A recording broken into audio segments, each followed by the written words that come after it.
Hi, in this video we are going to see about virtual memory and page replacement algorithms in operating system.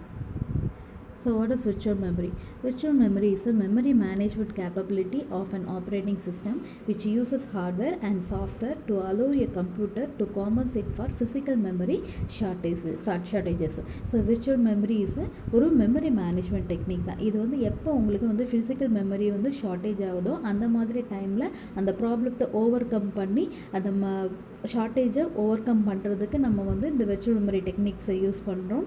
So எப்போ வந்து இந்த shortages வரும், physical memory shortages வரும் அப்படின்னு சொன்னோன்னா when multiple programs run at the same time. So multiple ப்ரோக்ராம்ஸை ஒரு particular டைமில் நீங்கள் எக்ஸிக்யூட் பண்ணுறீங்க அப்படின்னு சொன்னோன்னா, ஃபார் எக்ஸாம்பிள் இப்போ நீங்கள் சிஸ்டமில் வந்து ஒரு ப்ரோக்ராம் டைப் பண்ணிகிட்ருக்கீங்க, சேம் டைம் வந்து மெயில் செக் பண்ணிகிட்ருக்கீங்க, சேம் டைம் வந்து சம்திங் ஒரு பிரிண்ட் கொடுத்துருக்கீங்க அப்படின்னா ஒரு பர்டிகுலர் டைமில் நீங்கள் என்ன பண்ணுறீங்க, 3 ப்ராசஸையுமே செய்கிறீங்க. அப்போ அந்த 3 ப்ராசஸையும் எக்ஸிக்யூட் பண்ணும்போது நமக்கு வந்து ஃபிசிக்கல் மெமரி ஷார்ட்டேஜ் வரும். இதை வந்து ஓவர் கம் பண்ணுறதுக்கு தான் வந்து நம்ம விர்ச்சுவல் மெமரி அப்படின்றத யூஸ் பண்ணுறோம். ஸோ நார்மலாக இந்த ஓஎஸ் விர்ச்சுவல் மெமரியை எப்படி டிவைட் பண்ணோம் அப்படின்னு சொன்னால், OS divides memory into page files with fixed number of frames. So virtual memory வந்து நார்மலாக பேஜஸாக வந்து கிளாஸிஃபை பண்ணியிருப்போம். அண்ட் ஒவ்வொரு பேஜஸ்குள்ளேயும் பர்டிகுலர் நம்பர் ஆஃப் ஃப்ரேம்ஸ் இருக்கும். அந்த ஒவ்வொரு ஃப்ரேம்லேயும் ஃபிக்ஸட் நம்பர் ஆஃப் அட்ரஸஸ் வந்து நீங்கள் ஸ்டோர் பண்ணிக்கலாம். So next, the main visible advantage of the scheme is that programs can be larger than physical memory. So physical memoryயோட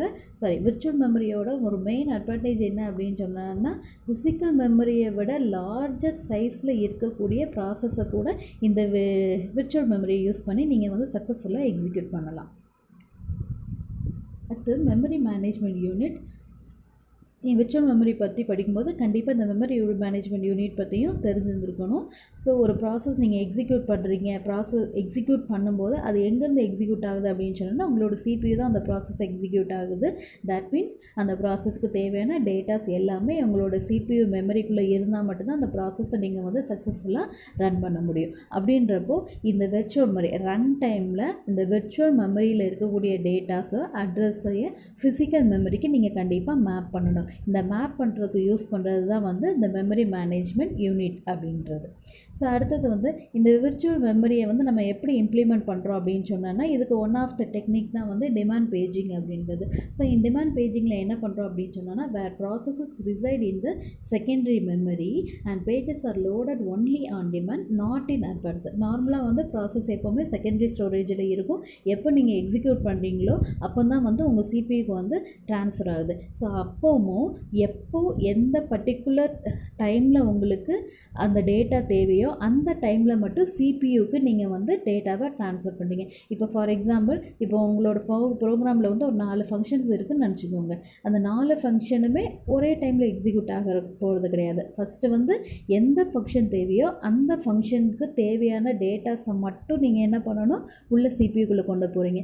மீதி ரிமைனிங் 3 ஃபங்க்ஷன்ஸும் எங்கே இருக்கும் அப்படின்னு சொன்னால் உங்களோட செகண்டரி ஸ்டோரேஜ். இதுதான் வந்து டிமாண்ட் பேஜிங் அப்படின்றது. எந்த ப்ரோக்ராம் உங்களுக்கு தேவையோ, எந்த ஃபங்க்ஷன் உங்களுக்கு தேவையோ, எப்போ தேவைப்படுது, எக்ஸிக்யூஷன் டைமில் மட்டும்தான் ட்ரான்ஸ்ஃபர் ஆகுது, நாட் இன் அட்வான்ஸ். அடுத்தது வந்து page replacement algorithm. So page replacement algorithm, it helps the OS to decide which memory page can be moved out, making space for the currently needed pages. சரியா, நம்ம already பார்த்தபோது virtual மெமரியை வந்து நம்ம பேஜஸாக பிரிச்சிருக்கோம். So அந்த பேஜஸில் தான் அந்த டேட்டாஸ் வந்து நமக்கு ஸ்டோர் ஆகிருக்கு. இப்போ உங்களோட CPUக்குள்ளே பேஜஸ் எல்லாமே வந்து அலோகேட் ஆகிடுச்சு. எல்லா பேஜஸ்லுமே சம் டேட்டாஸ் வந்து ஸ்டோர் ஆகிருக்கு.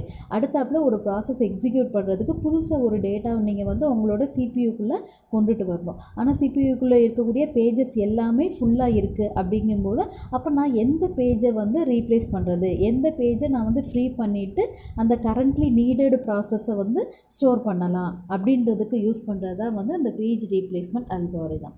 நார்மலாக ஒவ்வொரு பேஜ் ரீப்ளேஸ்மெண்ட் அல்காரிதத்தோட அப்ஜெக்டிவ் என்னவாக இருக்கும் அப்படின்னு சொன்னாங்கன்னா, reduce the number of page fault. கண்டிப்பாக வந்து எந்த அல்காரிதம் வந்து பேஜ் ஃபால்ட்டை வந்து ரெடியூஸ் பண்ணுதோ அதை மாதிரி தான் இருக்கணும். ஸோ பேஜ் ஃபால்ட்னா என்ன அப்படின்னு சொன்னோன்னா, while executing the program, if the program references a page which is not available in the memory, it's called the page fault.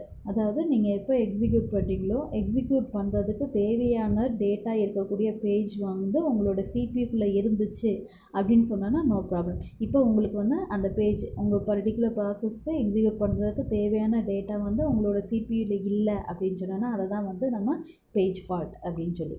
அடுத்தது the string of memory reference is called the reference string. Page replacement algorithm பார்க்கும்போது கண்டிப்பாக அந்த reference string அப்படின்றது reference ஸ்ட்ரிங்னா என்ன அப்படின்னு சொன்னான்னா என்ன சீக்வன்ஸில் வந்து நீங்கள் பேஜஸை ரெஃபரன்ஸ் பண்ண போகிறீங்க அப்படின்றது தான் வந்து ரெஃபரன்ஸ் ஸ்ட்ரிங் அப்படின்னு சொல்லுவோம்.